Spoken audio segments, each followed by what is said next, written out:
Eu estou muito feliz de estar de volta à minha igreja, ao meu povo, à minha família, minha casa.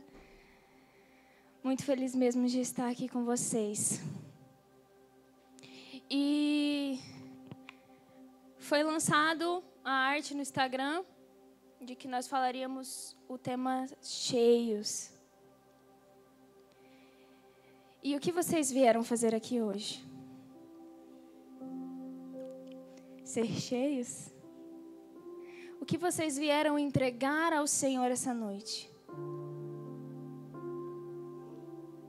Glória a Deus. Que essa noite nós possamos entregar a nossa melhor adoração a Ele, ao único que é digno de receber toda a honra, glória e adoração. Abra sua Bíblia comigo em Atos, capítulo 2, a partir do verso 1, diz assim: Ao cumprir-se o dia de Pentecostes, estavam todos reunidos no mesmo lugar. De repente veio do céu um som, como de um vento impetuoso, e encheu toda a casa onde estavam assentados. E apareceram distribuídas entre eles línguas como de fogo, e pousou uma sobre cada um deles.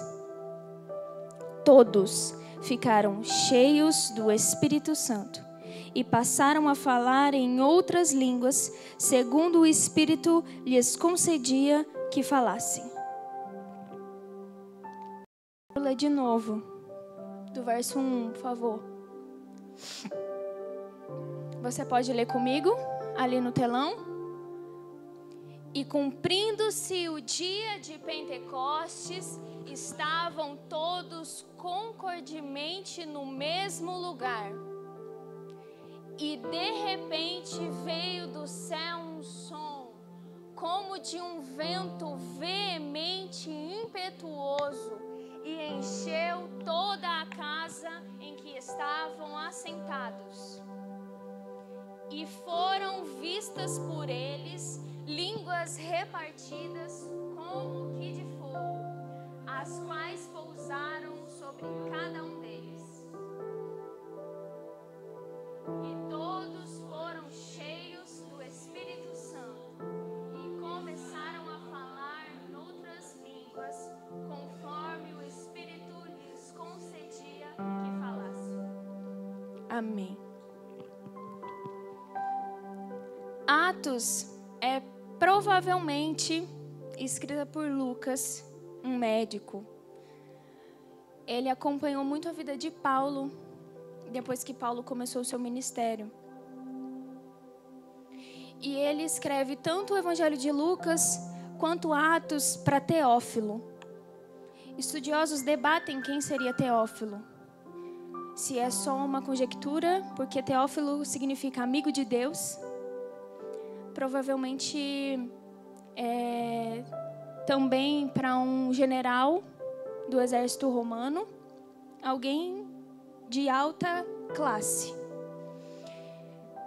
E os relatos dele é muito para as pessoas gentias, não judeus. A sua escrita é para pessoas gentias, assim como nós. Nós somos gentios, ninguém aqui é judeu, né? Amém. E Atos 2 é o início da igreja. É da onde a igreja surgiu.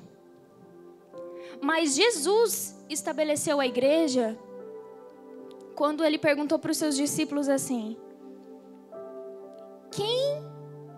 o que dizem sobre mim? Você pode colocar para mim, Israel, Mateus capítulo 16.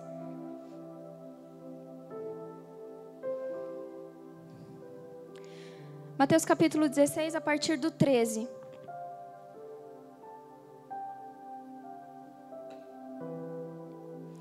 E chegando Jesus às partes de Cesareia de Filipe, interrogou os seus discípulos, dizendo: Quem dizem os homens ser o Filho do Homem? E eles disseram: uns João, o Batista, outros Elias e outros Jeremias ou um dos profetas. Disse-lhes ele: e vós, quem dizeis que eu sou? E Simão Pedro respondendo disse: tu és o Cristo, o Filho do Deus vivo. E Jesus respondendo disse-lhe: bem-aventurado és tu, Simão Bar-Jonas, porque tu não revelou a carne e o sangue, mas meu Pai que estás no céu. E também eu te digo que tu és Pedro, e sobre esta pedra edificarei a minha igreja, e as portas do inferno não prevalecerão contra ela. Alguns entendem de uma forma distorcida esse texto. Depois ele vai dizer, o texto continua dizendo que ele vai dar as chaves dos céus, e algumas pessoas dizem que é para Pedro. Mas não, é para a igreja. Jesus está afirmando Pedro e ele usa faz de uma brincadeirinha com o nome de Pedro para falar assim, sobre esta pedra, sobre esta rocha, sobre esta afirmação que Pedro fez, que Jesus é o Cristo, Filho de Deus. Esta é o cerne da igreja, é a base da igreja. Jesus está estabelecendo a igreja acima dessa afirmação de Pedro, que Jesus é o Cristo, Filho de Deus.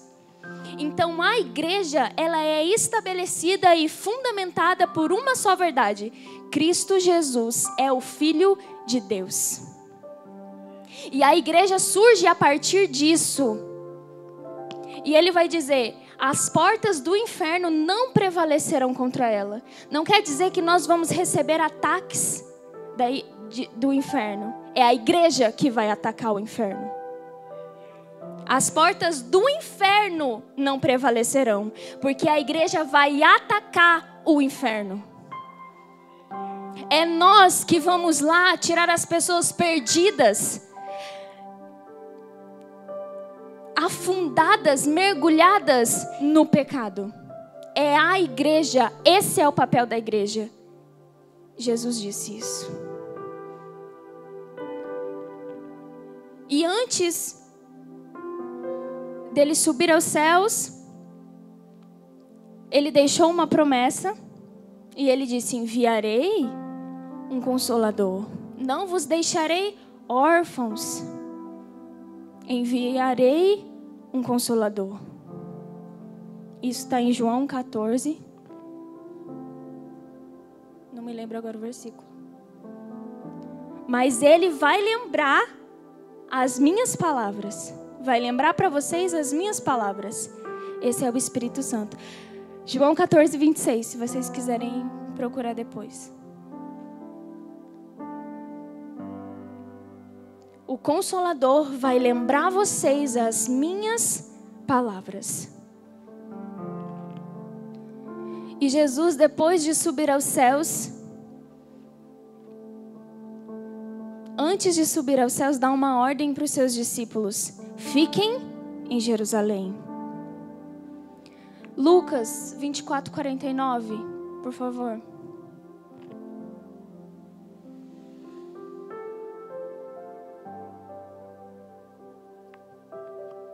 E eis que sobre vós vos envio a promessa de meu Pai.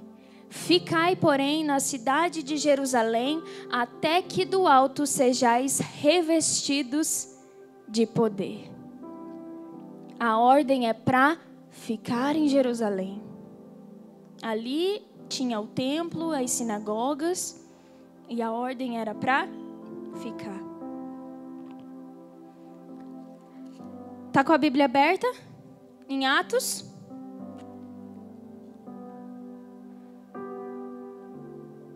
Atos no capítulo 1, 12. Diz assim: então voltaram para Jerusalém do monte chamado Olival, que dista daquela cidade tanto como a jornada de um sábado. Quando ali entraram, subiram para o cenáculo onde se reuniam Pedro, João, Tiago, André, Filipe, Tomé, Bartolomeu, Mateus, Tiago, filho de Alfeu, Simão o Zelote e Judas, filho de Tiago. Todos estes perseveravam unânimes em oração com as mulheres, com Maria, mãe de Jesus, e com os irmãos dele.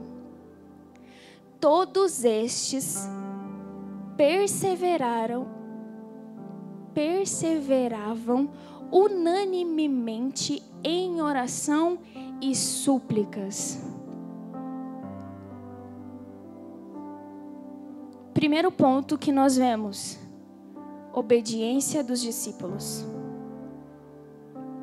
A ordem era para ficar em Jerusalém, e eles ficaram em Jerusalém, esperando a promessa ser cumprida. E eles estavam perseverando em oração, unânimes, ou seja, todos orando com o mesmo propósito, com uma mesma oração, aguardando a promessa ser cumprida. E uma coisa que eu descobri hoje, observando, é que depois que Jesus ressuscita, ele fica 40 dias com os discípulos e ele depois sobe aos céus. E no dia de Pentecostes, o Espírito Santo vem. E eu até mandei uma mensagem para o Ireu, perguntando se a minha teoria estava certa. E ele falou, Então Jesus, aos 40, ressuscitou na Páscoa. Amém?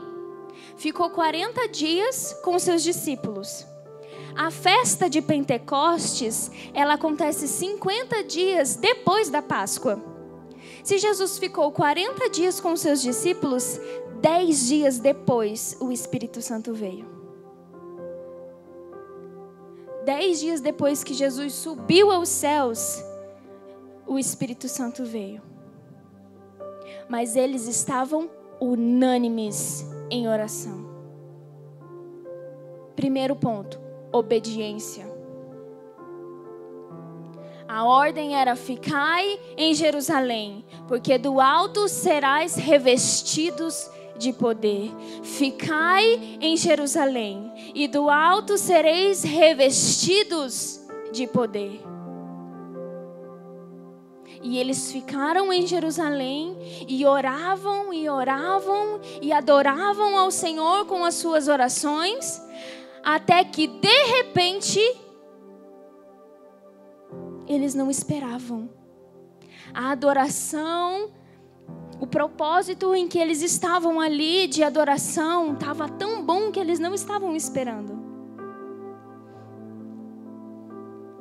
Quando a Bíblia traz que eles estavam assentados, é porque eles realmente não estavam esperando, mas eles estavam ali em obediência, esperando a promessa ser cumprida, de que viria o Consolador, de que eles seriam revestidos de poder. E aconteceu. Todos foram cheios. Todos foram cheios. Mas eles estavam unânimes em oração. Todos oravam, todos estavam com o seu coração ali, com o seu posicionamento naquele lugar, esperando ansiosamente pela promessa a ser cumprida, de que viria um Consolador, de que eles seriam revestidos de poder. O que você veio fazer aqui essa noite?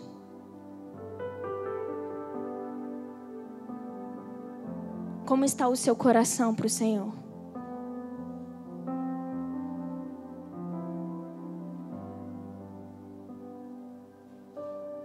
E eu entro num segundo ponto, a unidade.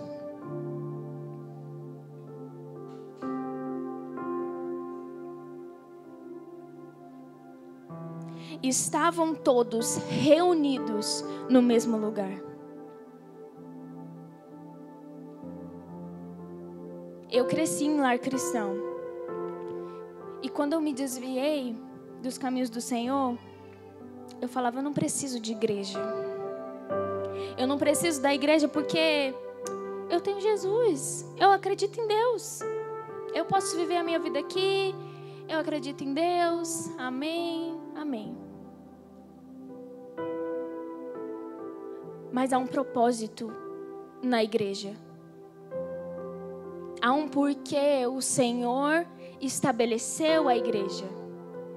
Há um porquê Ele fala, fiquem em Jerusalém. Há um porquê Ele separou 12. Há um porquê Ele reuniu os seus. É na unidade que nós crescemos. É em conjunto que nós somos afiados.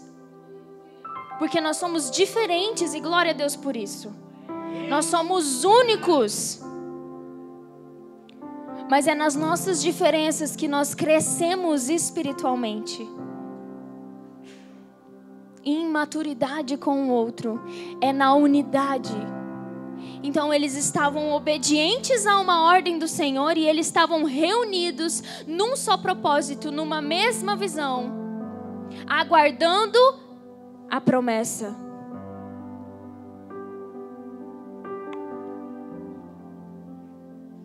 Nós somos o corpo de Cristo. Um corpo não vive um pedaço para lá, uma mão para lá, uma perna para cá, uma cabeça para lá. Um corpo vive junto, unidos. E quando eu bato o dedinho mindinho na prateleira, dói, não dói? Todo o corpo sente. Por quê? É corpo, faz parte. Igreja é unidade, é viver em comunhão. A igreja serve para adorar ao Senhor, viver em comunhão, ajudando uns aos outros, aos mais necessitados, aqueles que precisam. Igreja é você ver um caído e dar a mão para levantar, não é virar as costas. Igreja é andar em comunhão, em conjunto, é um crescimento. Se eu corro mais rápido que você, eu preciso esperar no seu tempo. E eu vou caminhar com você, porque juntos nós vamos chegar. Não dá para ser igreja sozinho. Não dá para ser igreja sozinho. Igreja é um corpo. E em Coríntios diz que nós somos parte desse corpo. Talvez eu sou a unha. E quando uma unha quebra? Mulheres. Ai! Dói.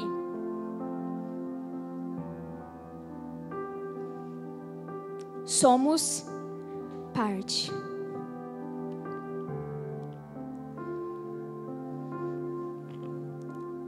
E no 4, ele vai dizer que todos ficaram cheios do Espírito Santo e passaram a falar em outras línguas, segundo o Espírito lhes concedia que falassem. E a história, ela continua. Existiam judeus ali em Jerusalém, de outras nações. Ele vai dizer que existiam, que eles tinham vindo de todas as nações. Todas as nações, existia ali alguém para representar aquela nação. Ou seja, outras línguas e outros idiomas. E aqueles que estavam ali reunidos, unânimes em oração, quando receberam o Espírito Santo e as línguas, eles começaram a falar as línguas daqueles homens. E aqueles homens ficaram atônitos. A Bíblia diz, no 2:7, diz assim: estavam, pois, atônitos e se admiravam, dizendo: vede, não são porventura galileus todos esses que aí estão falando? E como os ouvimos falar, cada um em nossa própria língua materna? Somos partos, medos, elamitas, os naturais da Mesopotâmia, Judeia, Capadócia, Ponto e Ásia, da Frígia, da Panfilha, do Egito e das regiões da Líbia, nas imediações de Cirene, e romanos que aqui residem. Tanto judeus como prosélitos, cretenses e arábios, como ouvimos falar em nossas próprias línguas as grandezas de Deus? Em unidade, em obediência, eles receberam o Espírito Santo, foram cheios do Espírito Santo e passaram a falar em outras línguas, porque assim alcançariam aqueles. Em unidade, em obediência, nós conseguimos alcançar o próximo. Em obediência, em unidade, com o Espírito Santo, nós conseguimos alcançar aqueles que nós naturalmente não conseguiríamos. E isso é poder. O Espírito Santo é a terceira pessoa da Trindade, e isso não o faz menos por ser a terceira pessoa. Eles são três. Um em três. E o Espírito Santo é poder. Ele é o nosso consolador. Ele nos lembra das palavras de Jesus. Ele nos guia. Ele nos fortalece nas nossas fraquezas. Ele nos convence do pecado. Ele nos ajuda a fazer o caminho de volta do arrependimento. Mas Ele é poder. Ele que nos dá poder para fazer aquilo que nós não podemos fazer. As sensações que nós temos quando nós estamos no culto, a vontade de chorar, a vontade de se prostrar, a vontade de bater palma, de dar um glória a Deus, isso é o Espírito Santo. Poder. Não só nos movimentos aqui na igreja, na unção descendo, no fogo que nós chamamos, mas poder diante das nossas fraquezas, nas nossas dificuldades, nos nossos dias tristes. Ele é poder para nos fazer avançar. Poder para nos levantar da cama e dizer: vamos, mais um dia.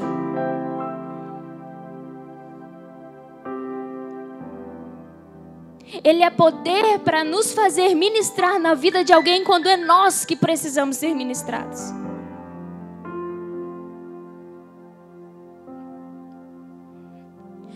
Poder. E nós não conseguimos dimensionar o poder do Espírito Santo. É algo que não se limita. Não limita o poder do Espírito Santo. Não é só um dom de línguas. É muito mais que isso. Não é só um sonho. Não é só uma sensação que você está sentindo. Não é só o seu fogo, o seu corpo pegando fogo. Não é só isso. Ele é uma pessoa que quer te encher.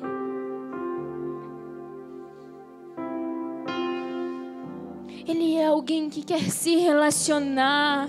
O Espírito Santo quer se relacionar. Mas ele vem através de uma coisa: a adoração. Como? Se eu não sei adorar? Eu não sei fazer isso. Então permita ser ensinado por Ele. Eu estava hoje estudando e eu falava: Senhor, às vezes eu acho que eu não sei te adorar, e que é tão pouco. Então me ensina.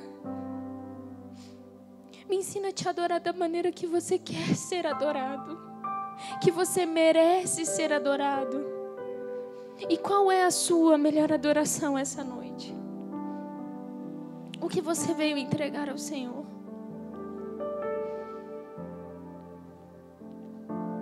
Porque eu tenho certeza que Ele quer nos encher. Adoração é posicionamento. É dizer: eu vou te adorar, Senhor. Adoração é reconhecimento da soberania de Deus.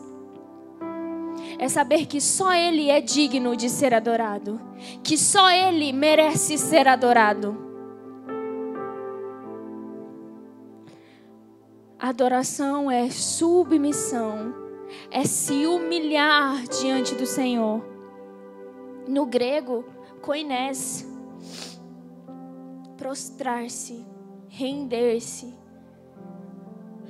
face no chão, porque nós não merecemos glória nenhuma. É somente a Ele, para Ele.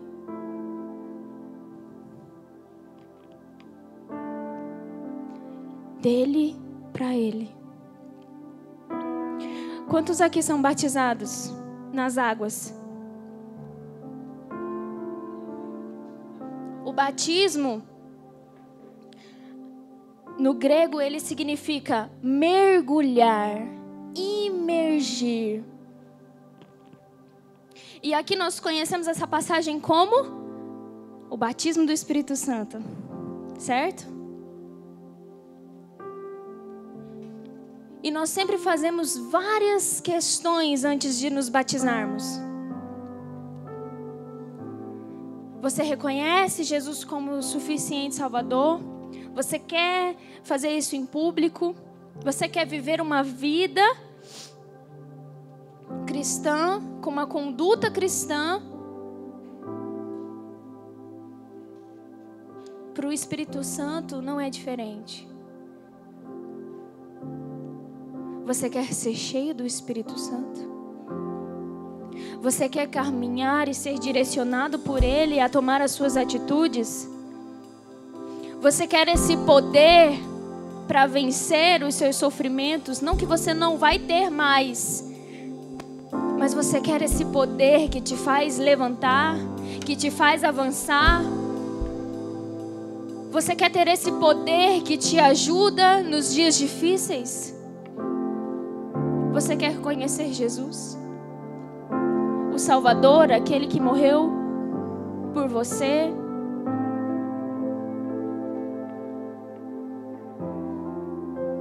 Você quer ser cheio e mergulhar no Espírito Santo? Porque a intimidade com o Espírito Santo é você mergulhar e ir mais fundo. E isso é um posicionamento seu. Ele não vem se você não quiser.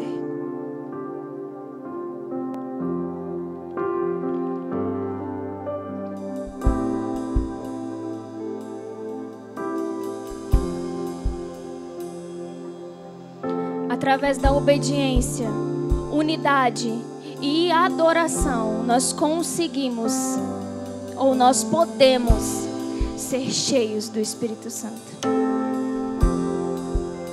A igreja é um lugar de adoração. A igreja é um lugar de obediência. A igreja é um lugar de unidade.